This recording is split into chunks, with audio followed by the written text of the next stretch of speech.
So in this video, I got the engine back to the machine shop. The block ended up needing more work than I expected it to. Well, the heads did anyway.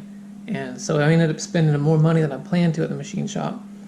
I bought a big stack of parts, which I'd planned to buy most of these parts anyway. So I got a detailed list here, which I'll go over later in the video, of exactly how much of exactly what I bought. All in all, I spent about $2,300 on this project, which was more than I planned to spend. I wanted to build this motor as close to a 10-to-1 compression ratio as possible and not spend a whole bunch of money doing it. So I went up to the internet to research measurements and what I could find for an affordable price, and plugged it all into the Summit Racing compression calculator, and here's what I came up with. And so according to the internet and Summit Racing, well, the Summit Racing compression calculator, we know that the bore diameter for this motor is 4.05 inches. We know that the stroke for that 390 crank is 3.785 inches. Cylinder head volume for these heads, the internet argues that it's anywhere from 68 cc's to 72 cc's. We'll call it right in the middle at 70 cc's. Effective dome volume for the pistons. These are the factory Ford 360 pistons with the 4 valve reliefs cut into them. Again, internet argues that this is anywhere from 10 cc's to 12 cc's. We'll call it 11. So deck clearance I calculate like this. Ford publishes the deck height of these FE blocks to be 10.17. Then we have to calculate the stack up of the rotating assembly on the inside. So to do that, we take the 390 stroke, which is 3.785 divided by 2 for a total of 1.892 inches.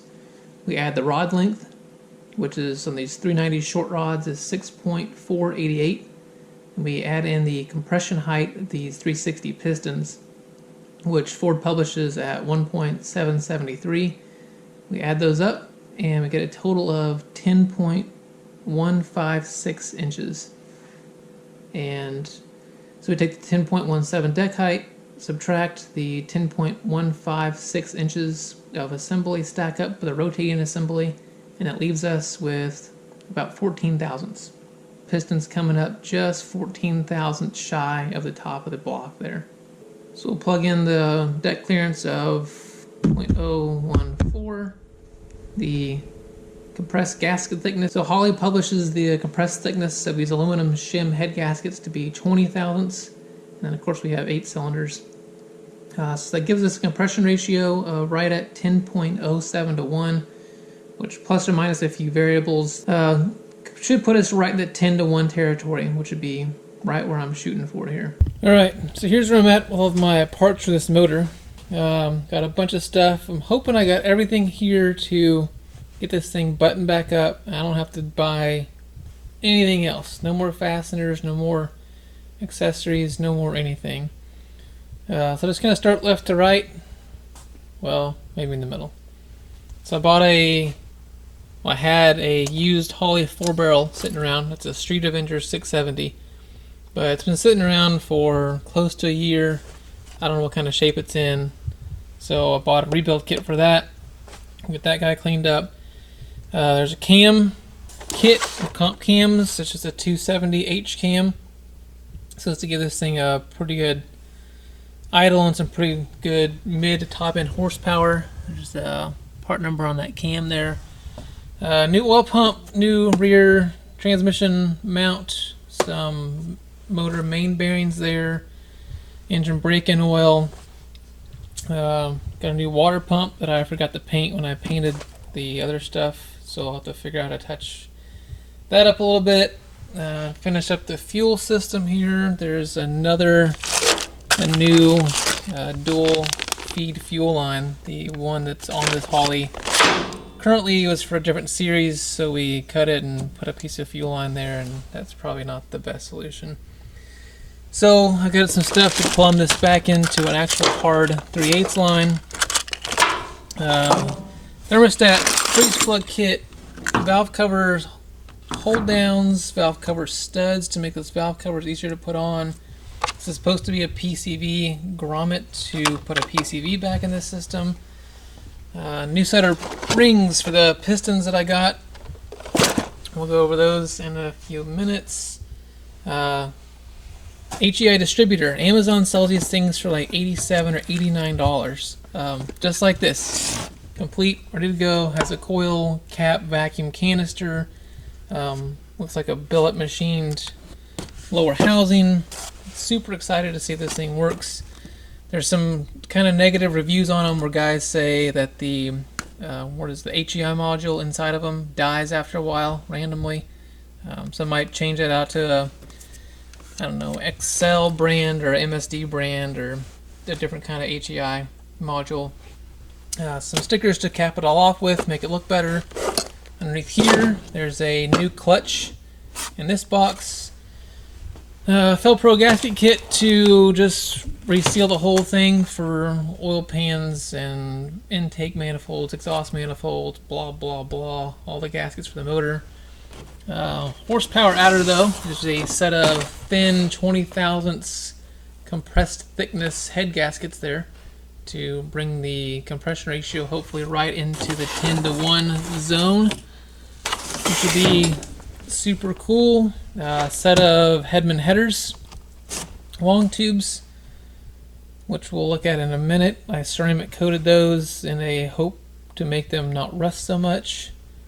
Anyway, there's the kit of parts. I'm hoping that that's all I need to get this engine back together and don't have to make another trip to the parts store to do anything else, and I can get this thing sealed up, ready to go, put back in the truck, and fired up with what things I have here in the tailgate. So I'm just gonna take a ball hone, run it through all the cylinders here, put a fresh hone on this block. The machine shop offered to do it for a few dollars a hole, but I opted to just use a ball hone. The ball hone worked out pretty good. Put a nice cross hatch in the cylinder. You can got some lint in there still from that rag, but anything else, the cylinder's all cleaned up. More nice with that ball hone. So I think we're just gonna finish cleaning those up and make sure there's no dirt and debris in there. Make sure the rag comes out nice and white with some WD-40 on it, and call those good. Get this block power washed and get all the junk out of it from the machine shop. They blast these with a media, and the media can get stuck down in the oil galleys and stuff, like these holes here, and there's an oil galley that runs all the way along here, and so that's all got to get cleaned up and blown out just to make sure there's no blast media down in those holes or anything.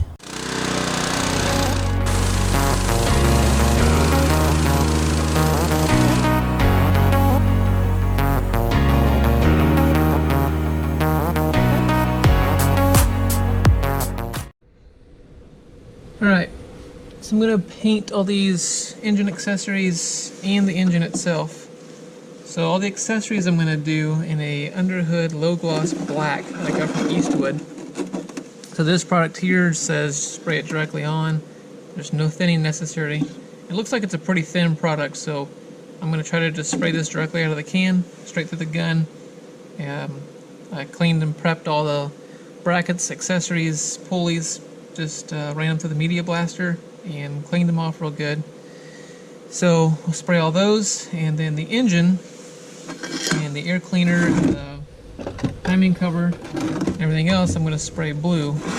And cost savings hack here, Tractor Supply sells Ford Implement Blue for $13 a can, and this is what it looks like.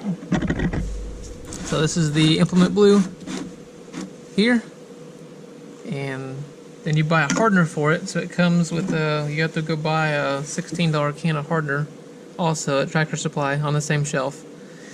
Mix this in it, spray it on there. It should give you a nice hard finish, much better than an aerosol can finish.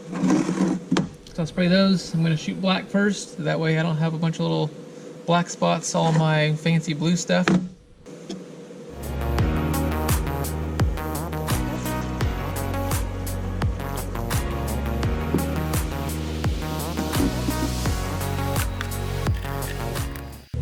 Alright, so the directions on this Tractor Supply paint says to mix one of these cans, which is 8 ounces, into an entire gallon of paint.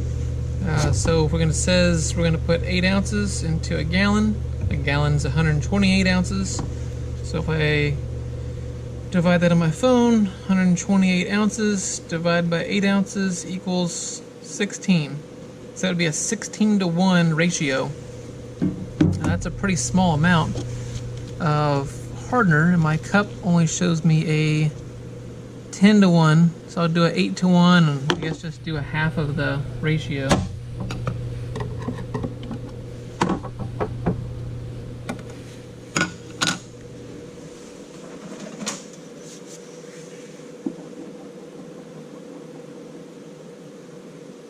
And I'm going to have to thin this also, so I'm just going to use some regular paint thinner to thin this. It says you can use some naphtha or lacquer thinner.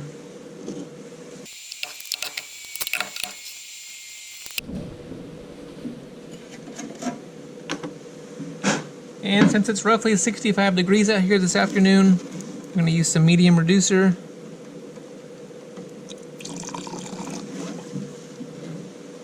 And reduce that about 10%. It's still pretty thick stuff, but it's a single stage enamel, so we want it fairly thick so it goes on thick and doesn't run, and it'll spray and give us a nice high sheen as it sprays on there. Gives you a real nice wet look that way.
And here's all those parts out of the paint booth.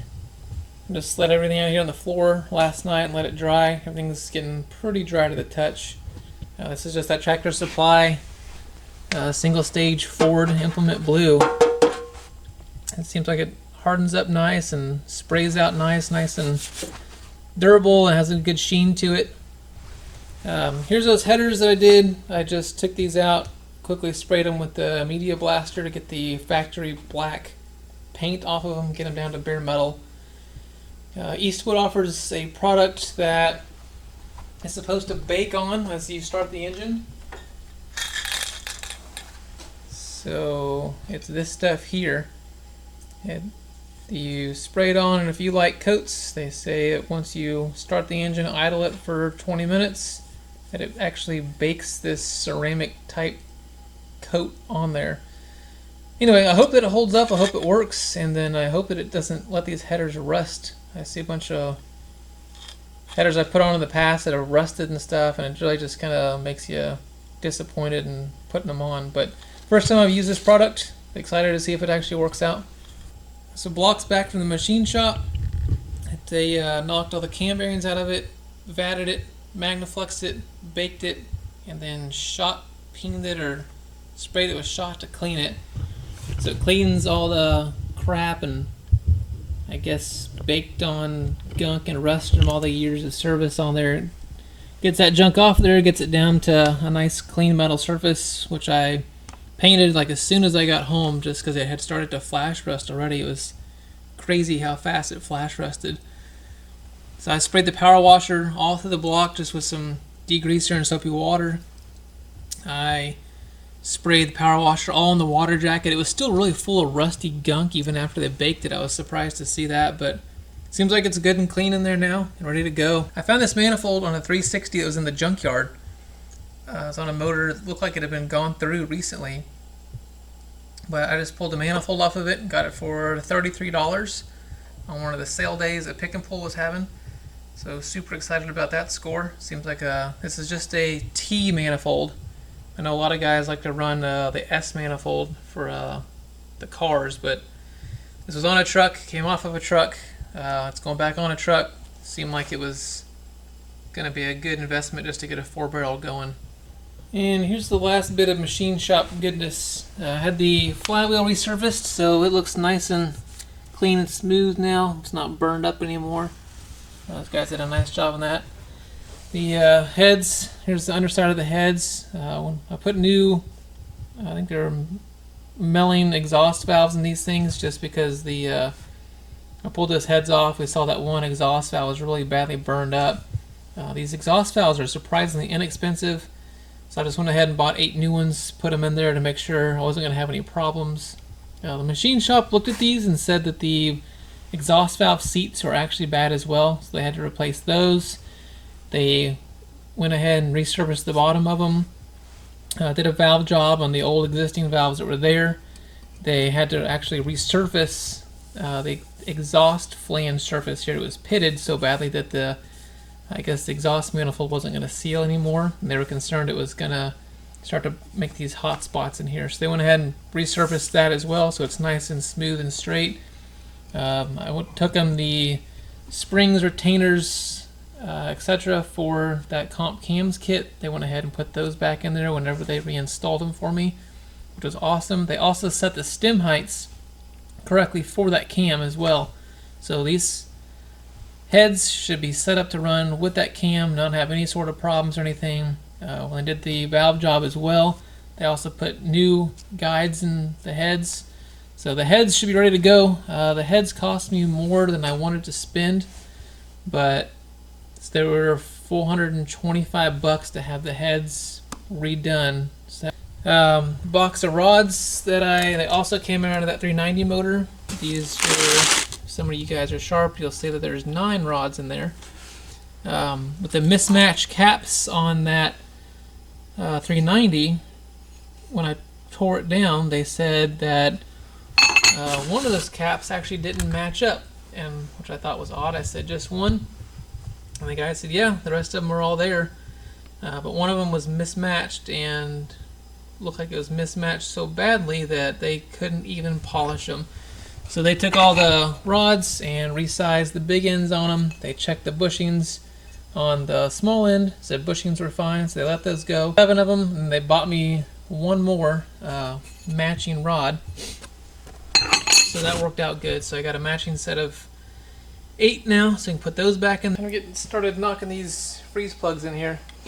So these 7/16 plugs, there's 6 of them in the kit. I think they're, let's see, 1, 2, 3, 4, and then 5 and 6 from the front. One goes through the distributor hole in the front, and one's in the front of the block. So I'm just going to take a socket and drop it in here and then tap these things in place where they go.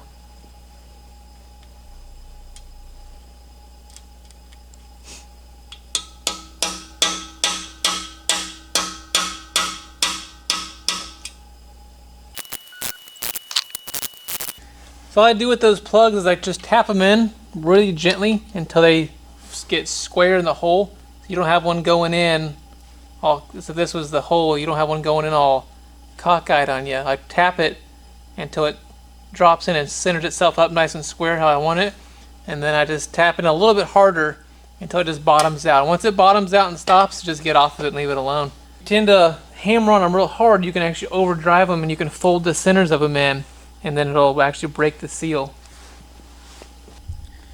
There's one in this hole here. I'm not sure if you guys will be able to see this on the camera, but it actually goes through this hole, through the distributor hole, and then sets in place in the end of the lifter valley here. So I'm just going to set it in place with my finger down at the distributor hole, use my extension or socket to reach in here. Okay, so here comes some debate. There's a lot of guys that say you should put sealant on these freeze plugs. People say I put in thousands of pairs of them, never put on any sort of sealant, never had a leak. I don't know what the right answer is. I'm going to put a little bit of sealant on these. And so for this, I'm going to use this Permatex number 2 formal gasket. I think this is a non-hardening sealer. So there's some guys that talk about putting hardening sealers on these because it's supposed to glue them in better. Some people say they don't need a sealer and you should never put one on. I don't know. I figure a little bit of security is better than nothing. I hate to put this block back in this truck and have it leak on us. I'm also a big fan of painting the block first and then putting these brass freeze plugs on the side. I think it looks way better this way. So in your motor you can do whatever you want to do for sealant, not using sealant. You guys are always welcome to watch me and learn from my mistakes. I'm not shy about messing up and saying, oh, whoops, wish I hadn't done that. So I've got a 1.1/8" socket here. There's no specialized tooling I'm going to use to drive these things in. It's just an 1.1/8". I just find a socket that fits close to the same diameter. And then, again, make sure you drive these things in nice and evenly. And then don't overdrive them. I'm going to drop this into the block until the top of this lip is about 1/8 of an inch below the blue cast iron surface here.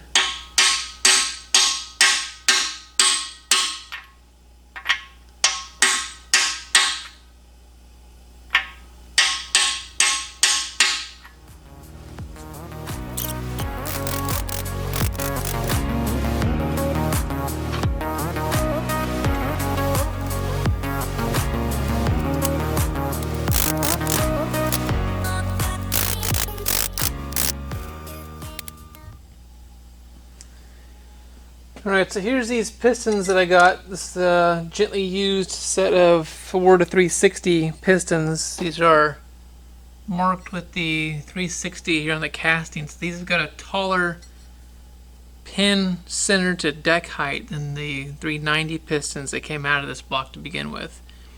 So this, combined with those shorter rods, the longer stroke of the 390 crank, should give us the 10-to-1 compression. I'm going to go ahead and fill these things with rings and get them ready to go.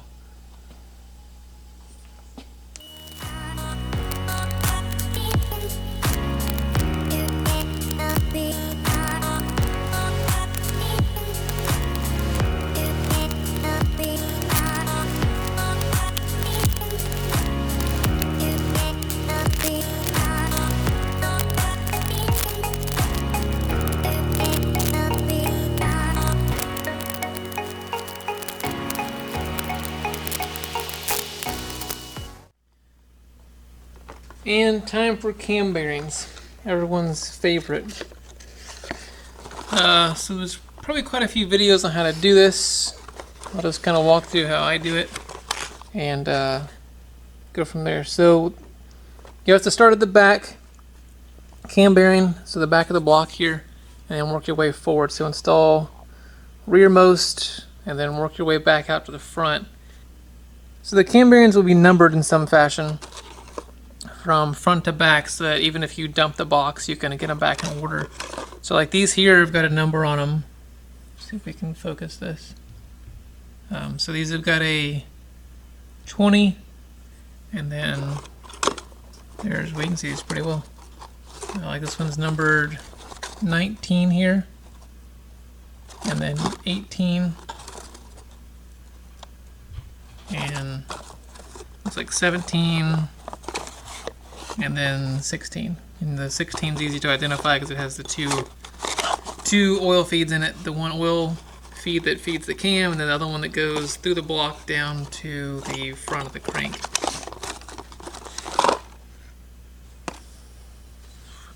So these bearings here don't appear to be site specific. They have a chamfer on both sides of the bearings. They should go in either way. So you'll notice that the rear cam plug is out. I did not put that in with the freeze plug set or the 3 or 4 Allen plugs that go in the back of this block. I'll do that when I take the block off the stand. So I'm going to keep note of the orientation of this oil hole here. I'm going to try to install these at the 9 o'clock position with the block facing upside down here. Alright, so you guys can see the cam bearing installed on the cam tool, and there's the oil hole. So as it gets ready to go, I'm going to turn this thing 90 degrees to make sure this is lined up with the 9 o'clock position. I think you can line these oil holes up at any degree you want to, because the block's actually grooved 360 degrees all the way around. You're going to use the big hammer to do this to make sure you drive that thing in nice and solid, and we're not beating on it for 30 minutes trying to knock it in that hole.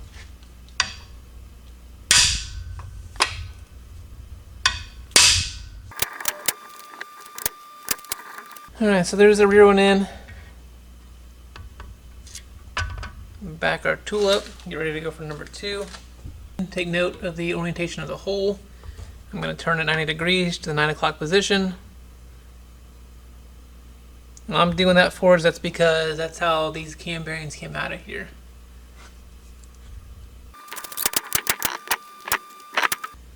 So once that bearing's just flush inside that casting, that's just as far as it needs to go. So I'll back the tool off here. Just like that.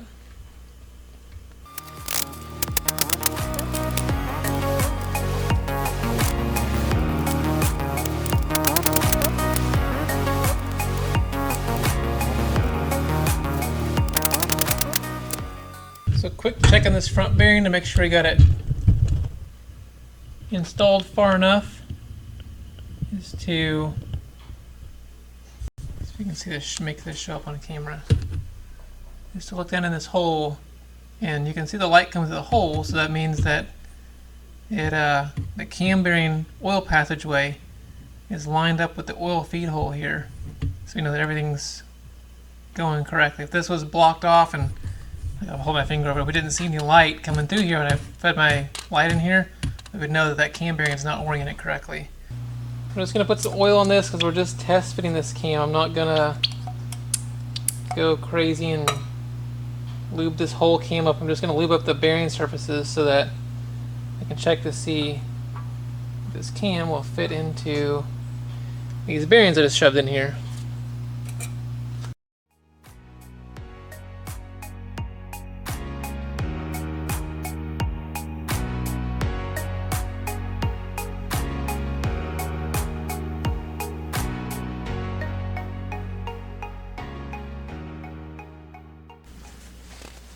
Okay, so now I got a problem, and this happens to me way more than I'd like for it to. For some reason, one of the cam bearings in here is a little bit too tight. So, I'll kind of show you guys how this is working. I can slide this cam through 1 hole, 2 holes, no problem. So here it is in bearings number 1 and 2, up in the front, and it slides right in here with lots of oil. It turns, no problem at all. Then as soon as it starts to go through this 3rd cam bearing back here, it's like the bearing's just too small, and it wants to bind up. So even with plenty of oil on the cam here, as soon as I get it to line up in this hole, it starts in the hole and then it just wants to bind up as it goes through. So I'll have to fit this thing with some sandpaper and some Scotch-Brite or something and kind of polish it up. So there it is, plenty of oil in there, plenty of oil. Give it a turn to kind of spread that oil around and tell it let's go through. Now you can work it through. That's not bad now with the oil on there. It's just like it's real sticky. Like I have to put a lot of force on this cam to get it to turn. It really wants to bind up more than I'd like for it to. And that could go either way. It could either it could break itself in and be okay after the first couple minutes, or it could spin the bearing out of it. So what I'm going to do is take some Scotch-Brite to it, try to clearance that cam bearing just a little bit. Alright, so here's the bearing I'm working on. What I'm going to do is take some brake clean and clean this bearing hole out. Just clean the oil out of it real quick. Make a nice clean surface to work in.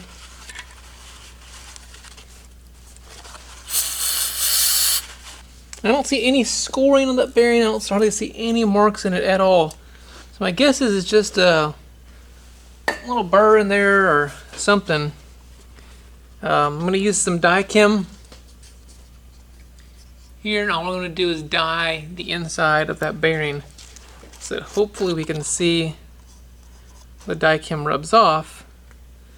Will show us where the cam is actually making contact with the cam bearing. Might have gotten a tad carried away with the dye chem on that application. I'm just going to take some of the excess oil off of this cam itself, just to see if we can get a better contact patch here. Alright, so now the front bearing's lined up, this bearing's lined up.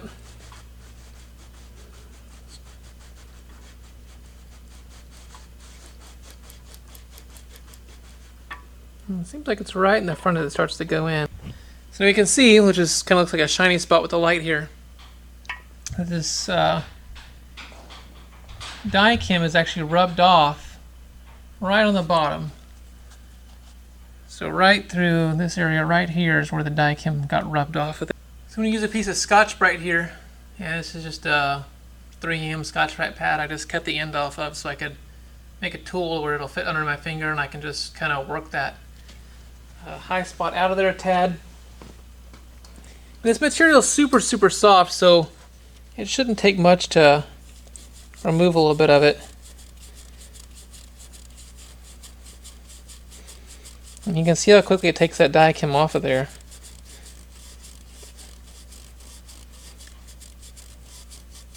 And then it builds up on the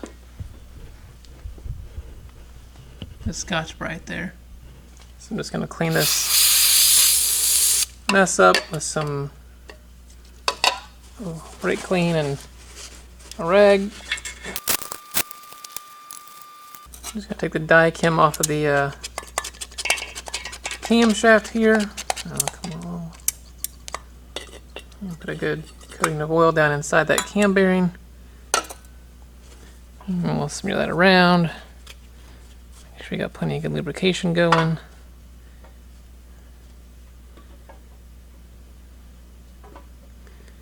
I can line things up. Alright. Much better. So now this cam slides in and out of here almost. I mean, it's super easy. So it just glides in and out. The stickiness that I had, like I can spin this cam over and it almost wants to keep spinning in that hole. I'm going to try to work this cam in the rest of the way just with some oil and just to test fit it.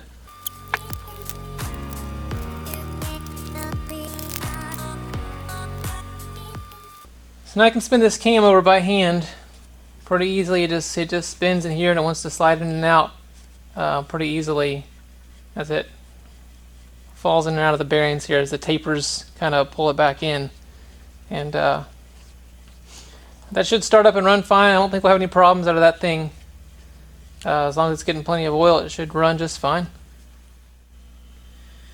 Just going to do a quick plastic gauge check on the crank here. So put the crank in with the bearings in place, put the caps on with a piece of plastic gauge on each bearing here. So torque them down, loosen them back up, and you can see that there's a plastic gauge mark here on the inside of the bearing. Set this down. As well as one on the crank here. So here's the one on the front part of the crank, and you can see by the gauge on the plastic gauge, this thing looks like it's got about 2 thousandths or so of clearance. So we're going to check the rest of these caps here. That should be great for the crank. I'll go through and clean those plastic gauge pieces off of there and start working on putting that rear main in, and we'll get the crank button in once and for all. Okay, I put the rear main in. The bottom half of the rear main. And I faced it the direction that the instructions say to face it. It comes with a offset height gauge. I've got that thing set about perfect where it's supposed to be. I put a little bit of RTV underneath this guy. And then I put a little bit of RTV in this pocket here just to keep everything. So I've set this rear main seal at 3/8 of an inch out per the indicator. It comes in the kit, so kit says let it stick out this much. So it is. I put a blob of RTV on the end of it. The next trick with this thing here, the bearings in it. All in all, I just dread these things. Trick I saw online: take some super glue and super glue the sides of these seals in place. The hope is that this will hold the seal while you drive it in instead of the seal wanting to push up. So I'm going to try the super glue trick. Some super glue. I'm going to set these down just a little bit lower than they're supposed to go.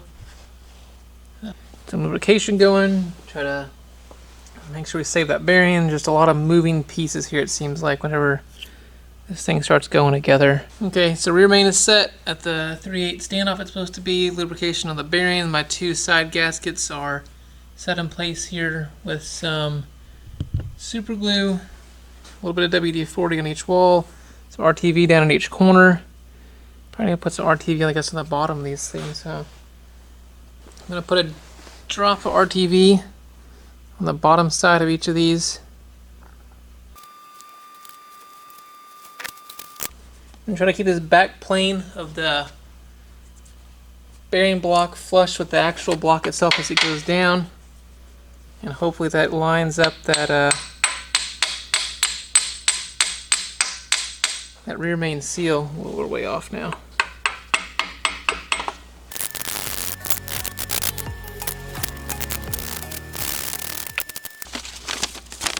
So now per these directions here, these nails are supposed to go on the inside of the cap and push the seals out towards the block. So they'll go on the inside hole and push that seal out. And hopefully that'll run down in there. And I'll let it down in here, not catching anything.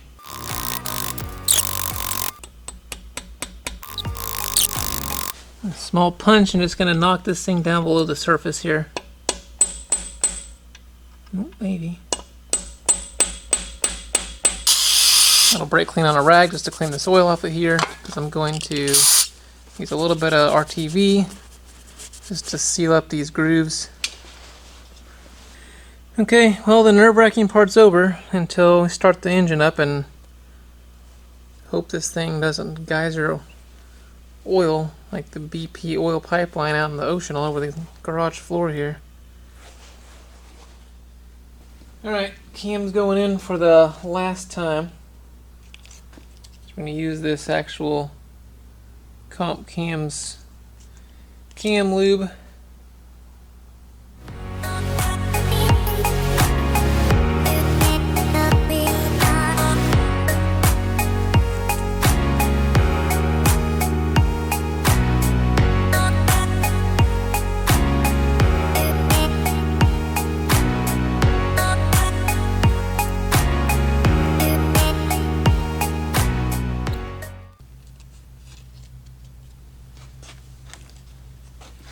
And this can only go on one way, so if it goes on the correct way, you see the cam tip centered in this hole. If you try to put it on upside down, you'll notice that like it won't actually fit.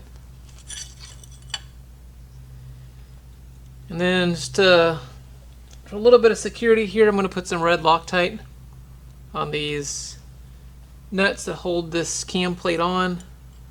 I'd like to use blue, but I don't have blue. I don't know that they need Loctite, but I'm just going to put a little bit on there. I think I might try to just torque these anyway. So I'm going to do is I got a big tip for my impact. See if we can't put like 20 foot-pounds on one of these.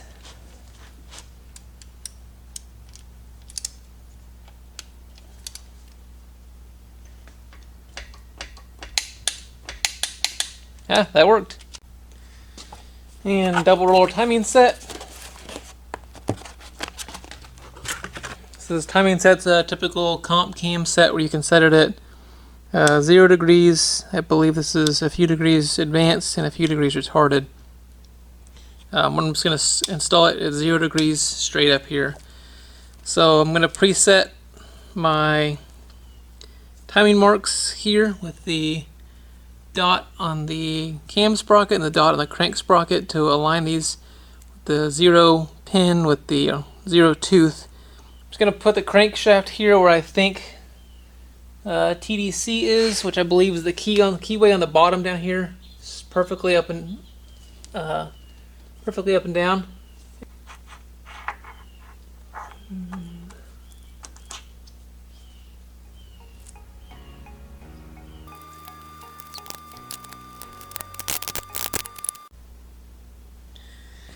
And the cam calls for 45 foot-pounds of torque on this fuel pump eccentric cam bolt.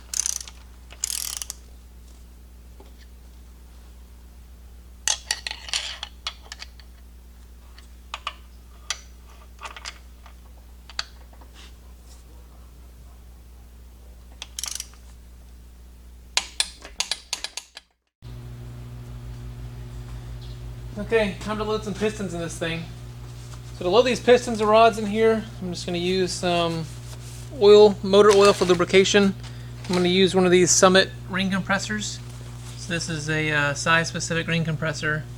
This is a 4-inch to 4.09 inch. I think we're doing like a 4.05 inch bore on this thing. So these ring compressors are fantastic. They're tapered. There's no more like compression fittings, braking rings. You size them with the hose clamp on the side, and the rings just slide right in the holes like butter. It's really nice. So these things don't cost a whole lot. I want to say they're like 20, 25 bucks a piece, $27 a piece. You can get the adjustable ones, and then hopefully you can use them on a few builds down the road. So I've test fit all these rods with the crank journals already. I had about 1.5 thousandths all the way down. So the pistons have already been in this block and back out of the block to test all the sizing. And so now we're going to go ahead and put some assembly lube on this thing. Well, put some motor oil on this thing and plug these holes up with some pistons. So for the rings, these are the rings we put on earlier. I'm going to set the ring gaps off by about 1/3. So I'll put a ring gap here and then one here, and I'll try to put the oil gaps the same way. So you see the lower ring gap is here on this side, and the upper ring gap is on this side, and then I'm trying to put an oil gap around here, so that way you end up with this kind of a ring gap spread out by thirds. You don't have any place where you can potentially have some sort of a blow by. Or so I also use these Cleveite crank protectors. They're just some real inexpensive little rubberized type sleeve that slide over the studs in the rod bolts, and to protect that crank from getting nicked as this rod and piston assembly drops down in the hole there. I've also gone ahead and numbered my pistons and rods to know which one goes in hole number 1, 2, 3, 4, and then 5, 6, 7, 8. The rods are actually chamfered on one side, and so where it's chamfered on the inside right here, it's actually where it rides against the crankshaft. So it's flat on this surface. This is the surface on the rod that does not have a dot on it to indicate it, and the side with a dot cast into it here actually indicates that this is the chamfered side of the rod, and so this is the side that rides against the crankshaft. There's a chamfer on the crankshaft, and this gives you clearance there where you need it.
And time to final torque all the rod bolts. According to online sources, these are supposed to be torqued around 45, so I'm just going to start and front to back to make sure I get them all.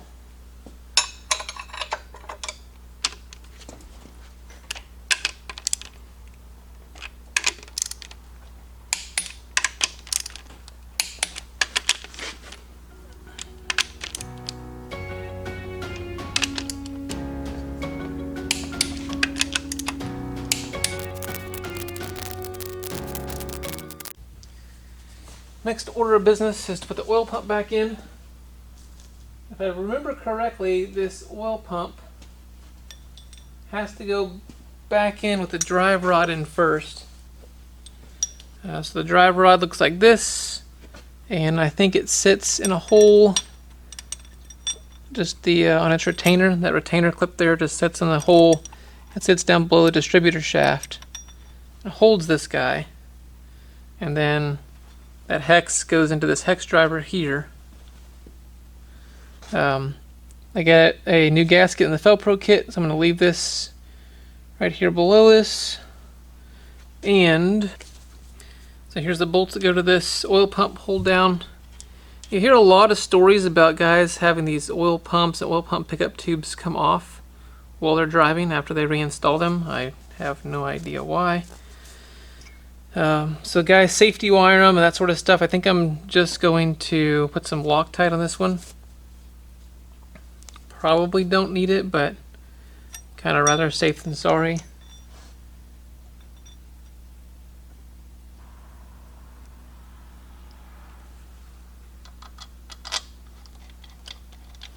And I also ordered a new oil pump pickup just because this one had some junk in it that looked like some sort of fuzz. I'm not real sure what this thing was pulling up in here, but it doesn't look like it's something I want to try to contend with. It almost looks like it's something out of one of those old air breathers that was serving as the PCV pickup port. But it seems like it's all underneath here.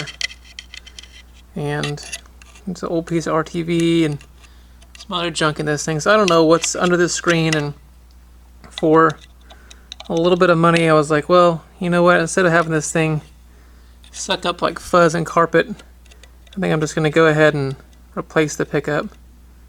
Yeah. So for a few dollars in a speedy Amazon delivery, there's a brand new shiny oil pickup tube with no fuzz in it. Again, I hear too many stories of guys losing pumps.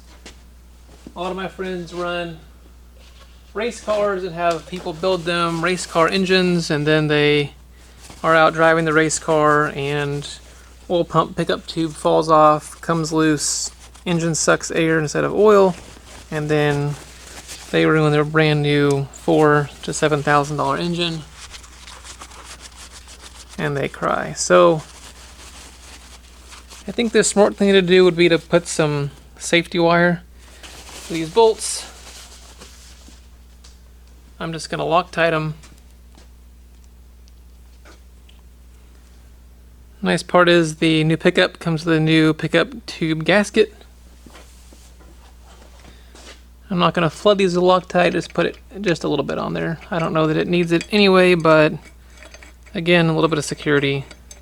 We torqued those front bolts to 20. I think we'll just run these to 20 as well.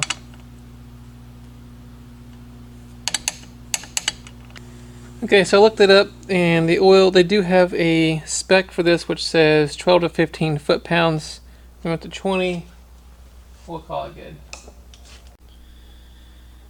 Okay, so I'm going to put these aluminum shim head gaskets on here. These have got a compressed thickness of 20 thousandths, so these typically are a pretty good performance improvement piece for bringing the compression up a little bit. I think the stock Felpros are like a 40 or 50 thousandths compressed thickness. So we'll clean this gasket surface off, make sure it's free of oil.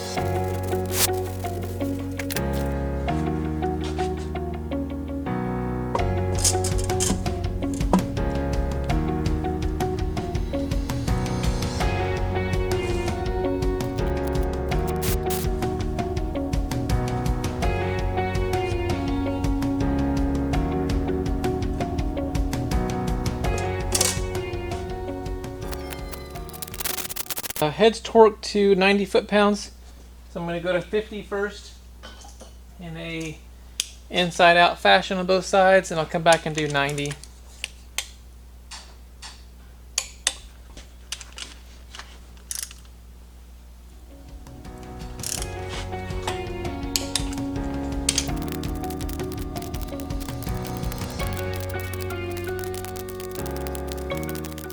So pretty crazy to see that aluminum crushed down so much that even at 50 foot-pounds, by the time you work your way from the inside to the outside, it's compressed the gasket so much that the inside bolts are now loose. So I just kind of did a double round on them. So go to the final torque, which is 90 foot-pounds now. I'll do the same thing. I'll do them, check them once, and I'll check them again to see if they compress down a whole lot more.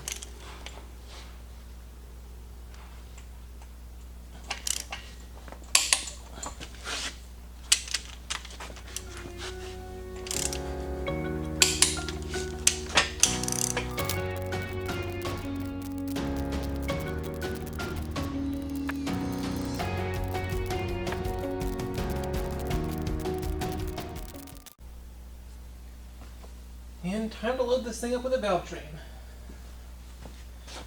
So got our lifters that have been soaking away here.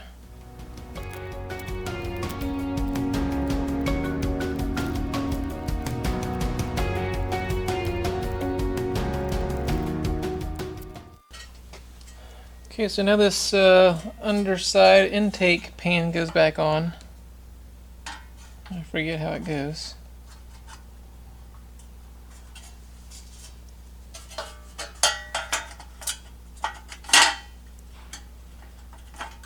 Looks like it can only go one way. There's some indexing tabs in the head gaskets, and then there's this cast chunk in the block. Here it looks like it can only snap in one way. So lifters are all in. This thing's ready to start buttoning up.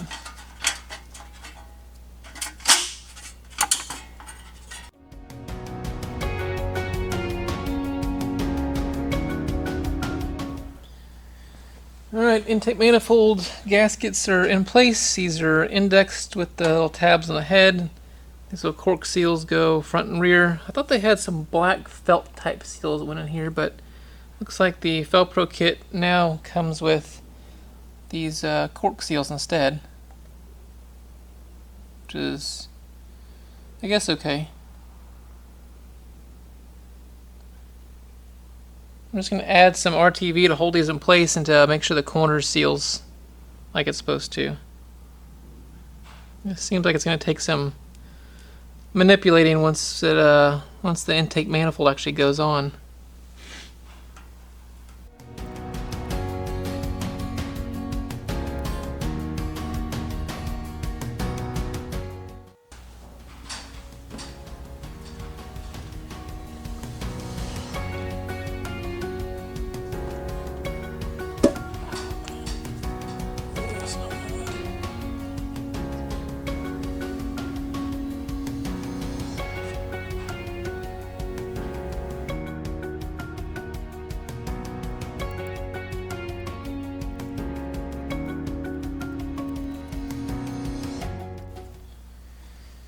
Alright, I struggled with those intake manifold bolts for a while, so it just took me a minute to get them all lined up like they needed to be.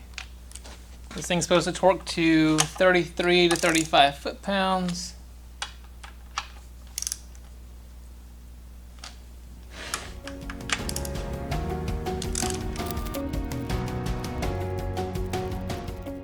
I'm still missing the center bolt here. I thought I had all the bolts for this thing. Maybe I was missing one and just didn't realize it. So I've got a grade 8 bolt stuck in there now. Worst case, I can just shorten this bolt up a little bit if I need to and actually use that as the one to torque it. My hope is that other bolt turns up here and I don't have to go buy another one to match the rest of the set here.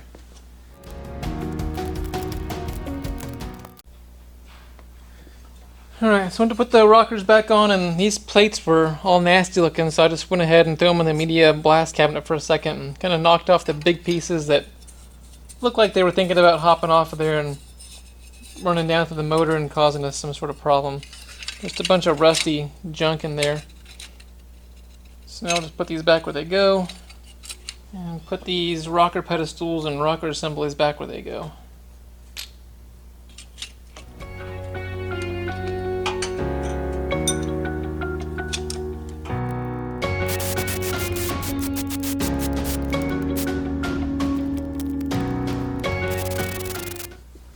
And our rocker arm shaft torque shows 40 to 45 foot-pounds. So we'll go like 43 right in the middle.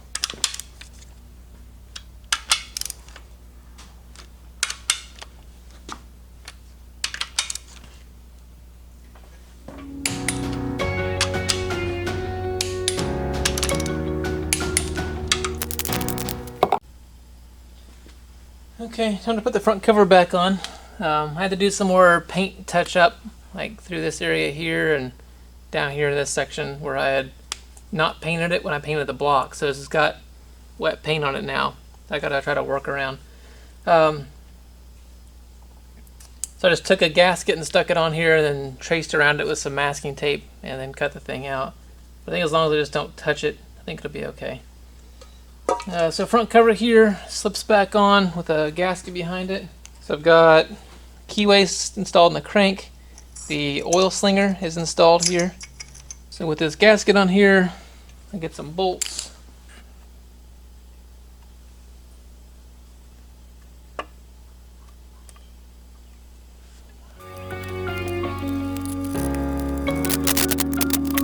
And this keyed crank sleeve goes on now. Pull this thing up inside and out, and it just aligns to the keyway that's right inside of the crank here.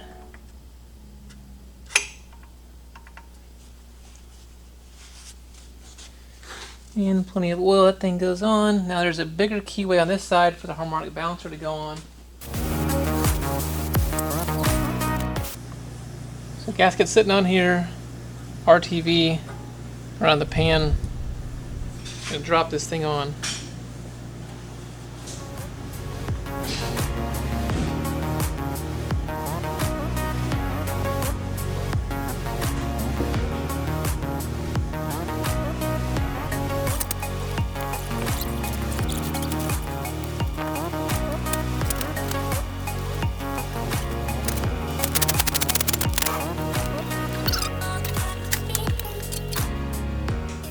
And a valve cover gasket time. I'm just going to put a little bit of RTV where these intake manifold gaskets stick up out of here.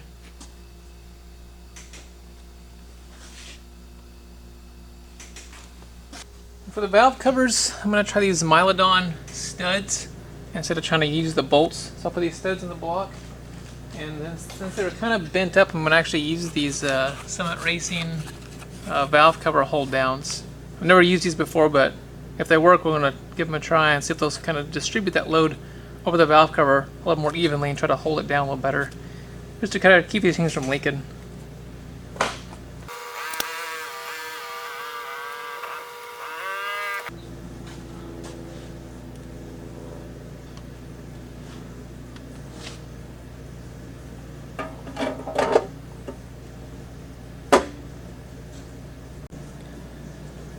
Before I finish putting this balancer on here, I'm going to put a timing tape on this harmonic balancer just to make it easier to read the numbers. The numbers, somebody's come in here and like stamped where TDC should be.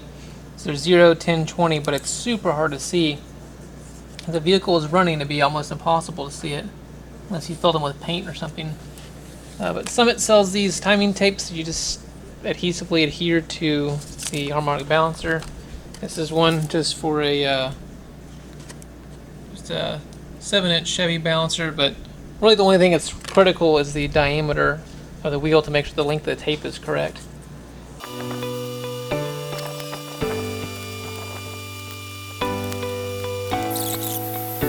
Some water pumps on, just the 4 bolts there, and then the crossover hose. Put the front pulley on, as well as this pointer.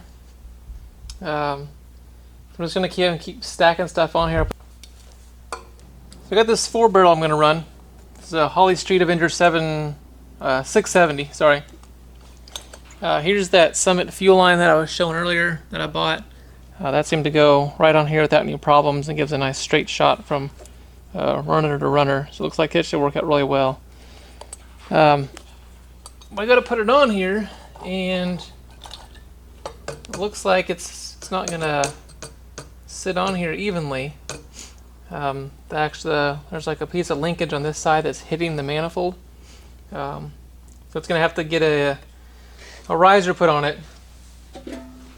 The OEM setup had these coolant pass-through plates. So here's the original 2-barrel, I guess you'd call it like a throttle spacer or a carb spacer. So it actually passed coolant through this part of the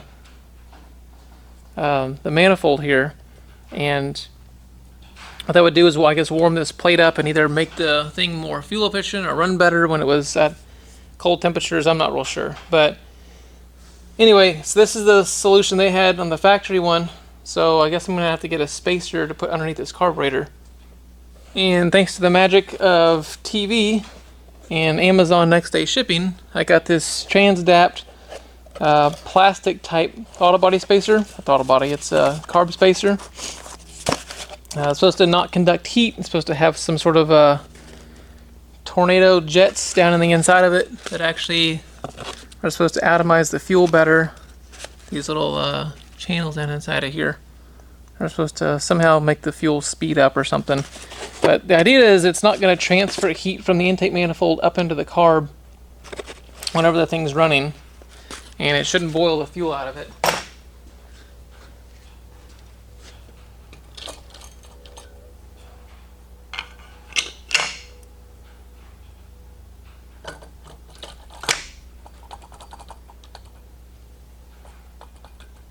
I'm going to make sure we have plenty of clearance going here. It looks like we do. It looks like this fuel line's got at least like a thumb's width here of height. It might have to actually come up a little bit higher. It looks like it's getting pretty close to being in line with the top of this manifold. Looks like the linkage should all move now underneath here and not hit anything, which is nice. So here I'm just going to put this distributor in this hole and kind of check the swing. And so my thought is, if we keep this vacuum advance canister pointed somewhere around here, looks like we have enough clearance to go to clear the back of the bowl. We can move this thing quite a few degrees to get our timing set. So I think what I'll do is pick this stud here to be my number 1 plug.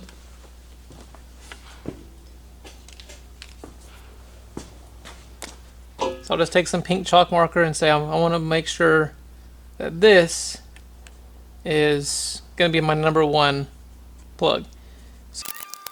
So I'm a little concerned that when I drop this distributor in here, it didn't seem to really engage with anything down below. It's like it just kind of dropped right in. So I'm concerned that the gear that's sitting is not down at the bottom that drives this is not actually engaged with the camshaft. So to verify that, we will just spin this motor over. Huh. No, it's actually turning. And I'll take this out.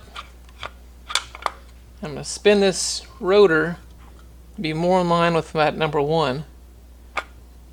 And then we'll put it back in.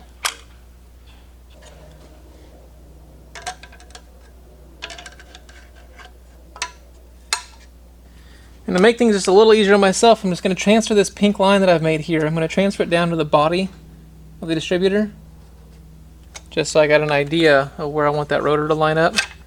I'm also going to make a note that we know that this distributor turns in a counterclockwise direction, so that as soon as the leading edge of this tab here touches the number 1 post inside the distributor, as soon as this edge touches the edge of this terminal here, we're going to know that it's actually going to fire. Throw this OEM distributor hold down back on here.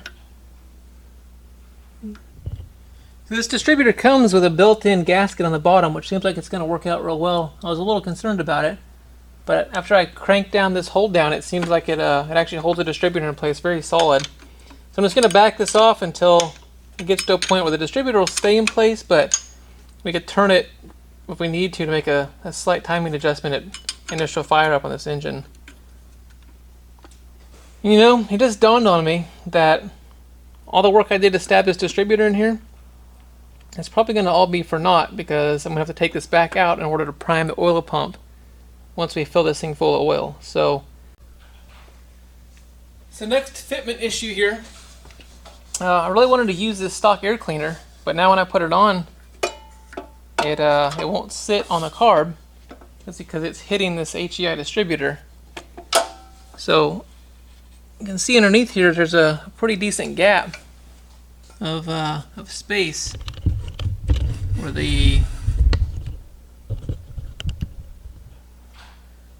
this air cleaner is hitting the distributor. So it looks like I can hold this up level and get it to where it's just sitting on top of the distributor. I'm probably somewhere around an inch and an eighth.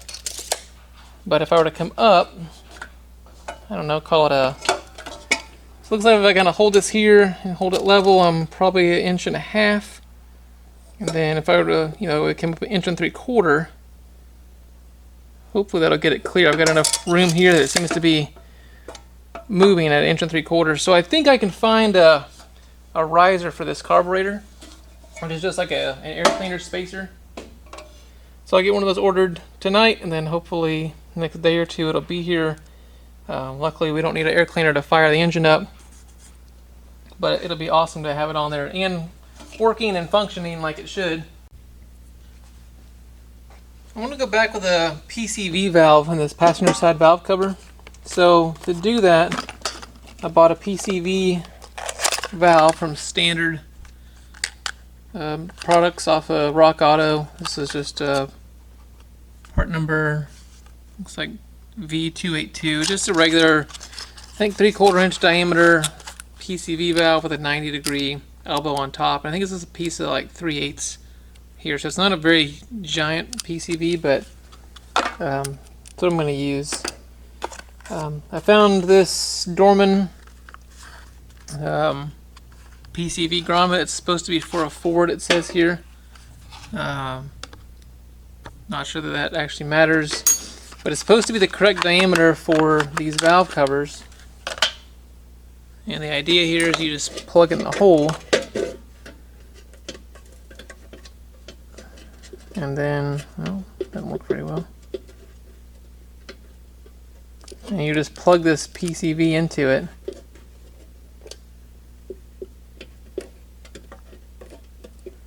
It seems like it'll work except for the two gaps on the side now. There's a gap here and a gap here. Seems like it would be a good PCV. We could seal those gaps up. So the thing I'll do is I'll just take some RTV. Maybe I'll just RTV this fitting in. Just put a little on each side of this groove here and stick it in place, and then kind of fill these little gaps with some RTV. And we'll just let it dry and see how well it works out. Alright, so I'm going to take a piece off of that spool of that 3/8 copper, and I've probably got, I don't know, just short of, that's probably 3 feet I got of actual copper tube. So I'm just going to start at the bottom here and work my way up. And my hope is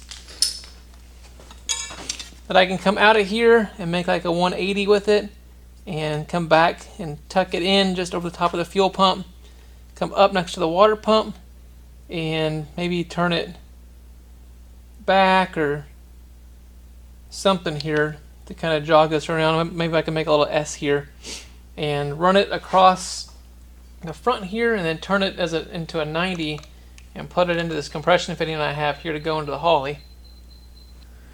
So I'm just going to start out with a Home Depot tubing bender and put a straight 90 in it here, and then I'll come up again off of the 90 and then try to make another 90 that comes kind of out towards the front of the fuel pump here. I'll try to turn it somewhere like right through here, so try to turn it just on this side. Just another 90 to lay this thing back in.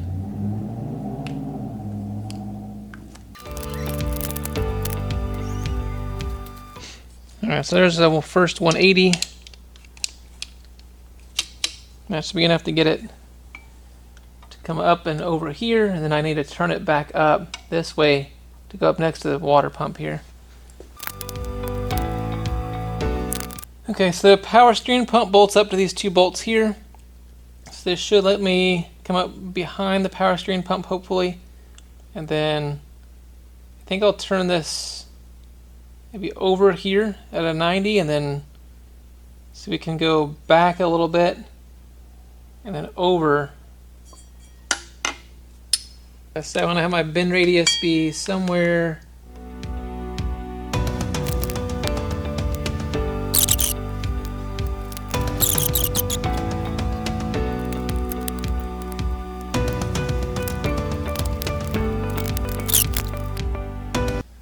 for this final bend radius.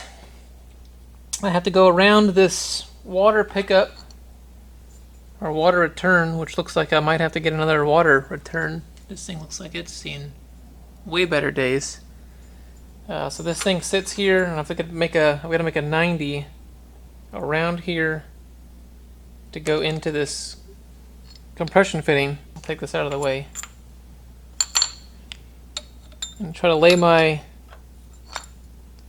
tube bender here and say, so I'm going to make my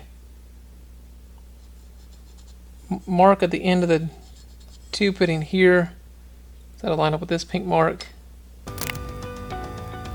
Okay, so I end this thing back at the back of this threads and this compression fitting and just say, I'll give myself a little bit extra.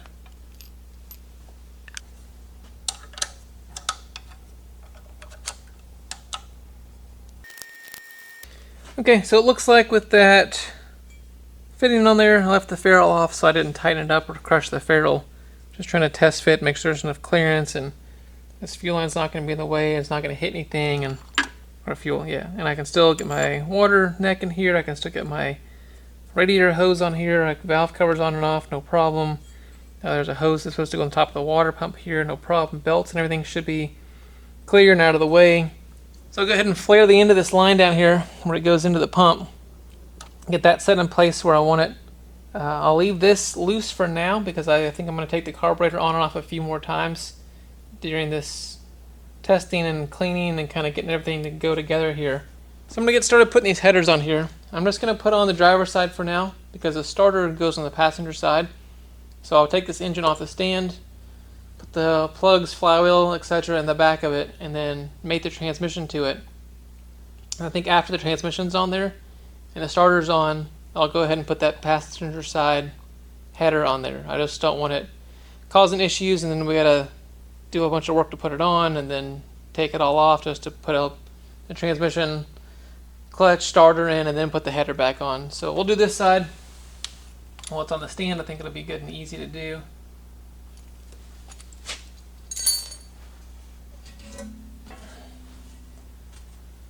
Well, this seems kind of mismatched, so they give you these little cutouts here.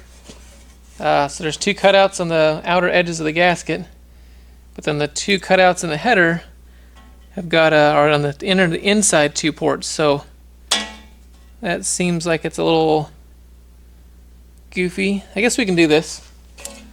We'll get these started here.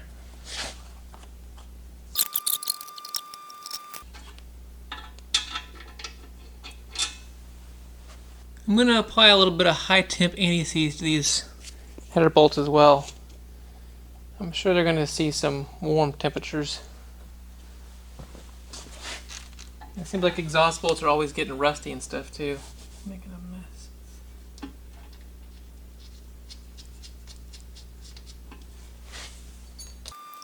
mess. I went ahead and cleaned up the carburetor. I just put that rebuild kit in there, and I put it in the media blaster with some walnut shells and clean it up.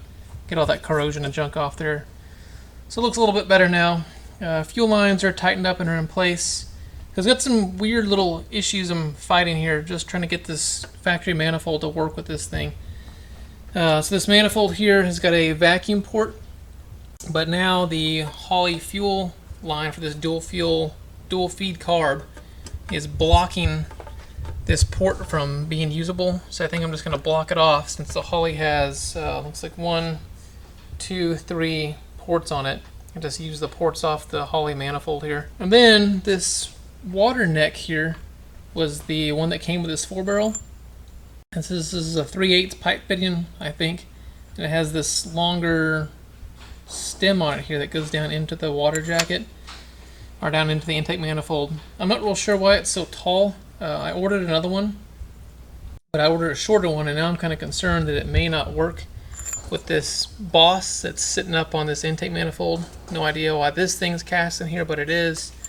So I might have to go find another one of these, or just put a hose on this temporarily and get it to run for a while. My other concern here is that I haven't checked this distributor to see if it's actually turning the oil pump down below.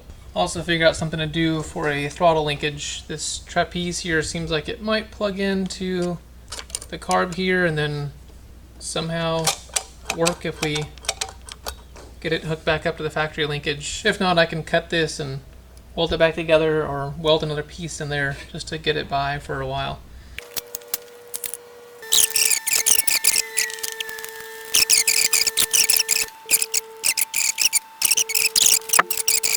Okay, so there's the top of that drive rod that's down in the bottom of the distributor hole down there.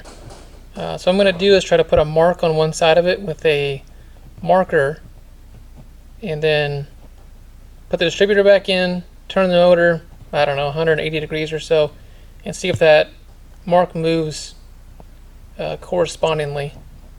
So I put a pink mark on that shaft with that chalk marker, and then I put a corresponding pink mark on the actual block, which this light is kind of washing out there, but you can kind of see it there. So there's two pink marks that are kind of lined up.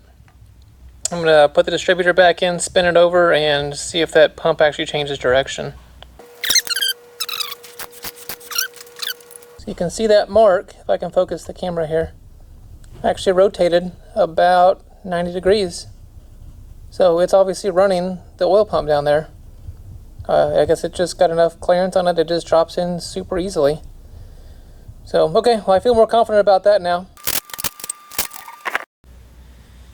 Alright, before I get too far and get carried away and forget here, remember to put the rear cam cover in this thing, and then there's these 4 plugs that plug these holes here. I need some sealant on them. Alright, so I'll do the 4 plugs first. What I'm going to do is put some of this pipe thread sealant on there. This is just stuff I get at Home Depot in the plumbing section. Instead of wrapping these things in Teflon tape or something, this goo seems like it works pretty good. I'll just put some goo on each one of these things.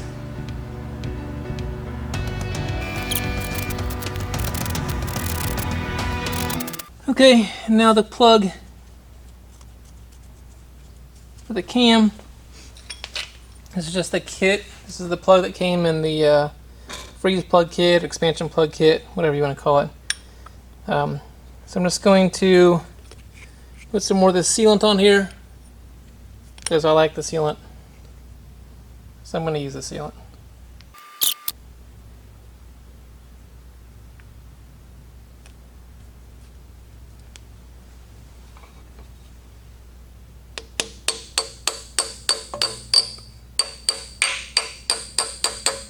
So I've tapped the plug in to get as level as I can. I'm just going to use a big socket now to try to drive it in all at the same time.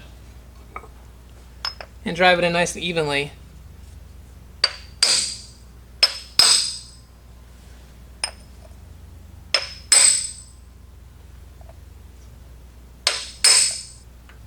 A little bit smaller socket.